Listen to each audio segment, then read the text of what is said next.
আসসালামু আলাইকুম দর্শক, আজকে আমি একটা মাত্র মশলা দিয়ে একটা তপসী মাছের রেসিপি দেখাবো। এটা খেতে যে এতটা মজা, আপনারা যখন বানাবেন তখনই কিন্তু এই মাছটা খেলেই বুঝবেন যে একটা মাত্র মশলা দিয়ে কতটা টেস্টি হয়। চলুন তাহলে শুরু করা যাক। এখানে আমি 5টা তপসী মাছ নিয়েছি। মাছটা একটু লবণ আর হলুদ দিয়ে কিন্তু মেখে রাখতে হবে, এতে করে কিন্তু মাছের ভিতরে লবণটা খুব ভালোভাবে ঢুকে যায়। আমি ওই জন্য 5 থেকে 10 মিনিট রাখবো, এর উপরে কিন্তু মাছ রাখবেন না। একটু হাত দিয়ে একটু ডলে ডলে মাখিয়ে নেবেন।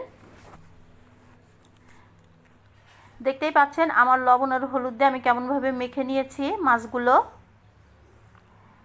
এই মাছগুলো কিন্তু খুবই টেস্টি মাছ। এখন আমি মশলাটা ঠিক করে নেব। এখানে আমি 1 টেবিল চামচ মতো সাদা সরিষা বেটে নিয়েছি। এই সরিষা বাটাটা দিয়েই আজকের মাছটা আমি রান্না করব। আর খেতে কিন্তু অসম্ভব মজা। আমি পানি দিয়ে একটু গুলে নিচ্ছি।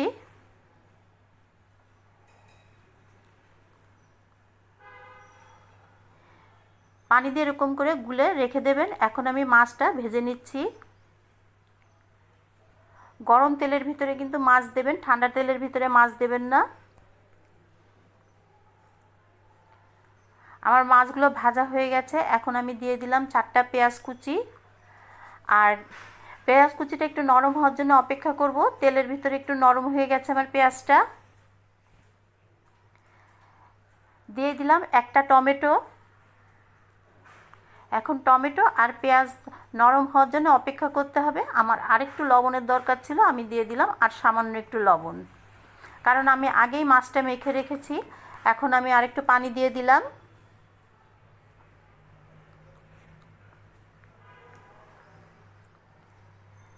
আমি ঢাকনি দিয়ে ঢেকে রাখছি কিছুক্ষণের জন্য, 2-3 মিনিটের জন্য।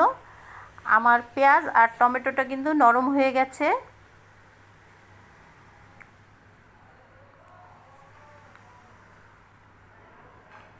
এখন আমি দিয়ে দিলাম সরিষা বাটা। দিয়ে একটু ভালো করে নাড়াচাড়া করে নেবেন। এখন আমি মাছগুলো দিয়ে দিচ্ছি। একটা একটা করে সুন্দর করে এরকম মাছগুলো সাজিয়ে দেবেন, কারণ মাছ কিন্তু আর নাড়াচাড়া করা যাবে না।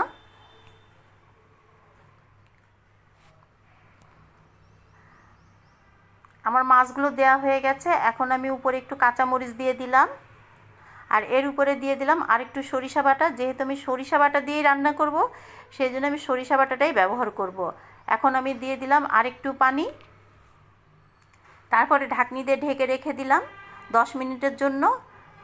বাস, আমার মাছটা কিন্তু রান্না হয়ে গেছে। খুবই সুন্দর কিন্তু গন্ধ বেরোচ্ছে। এখন আমি আরেকটু সরিষা বাটা দিয়ে দেবো এখানে। এই মাছটা কিন্তু স্বাদে গন্ধে কিন্তু অপূর্ব লাগে। আর এইভাবে যদি মাছটা রান্না করেন, সবাই কিন্তু বারবারই এই মাছটা কিন্তু খেতে যাবে। অসম্ভব ভালো লাগে এইভাবে মাছটা রান্না করলে। একবার হলেও এইভাবে মাছটা আপনারা ট্রাই করবেন। আমি এখন মাছটা কিন্তু নামিয়ে নেব। দেখতেই পাচ্ছেন কতটা সুন্দর লাগছে। এখন আমি মাছটা কিভাবে পরিবেশন করব সেটাই আপনাদের দেখাচ্ছি। আর মাছটা কিন্তু খেতে অসম্ভব মজা। রেসিপিটা ভালো লাগলে একটা লাইক, একটা কমেন্ট করে দেবেন। দেখা হবে পরবর্তী কোনো একটা রেসিপি নিয়ে। আর অবশ্যই একবার হলেও কিন্তু এইভাবে আপনারা মাছটা রান্না করে খাবেন, তাহলেই কিন্তু বুঝতে পারবেন। আল্লাহ হাফেজ।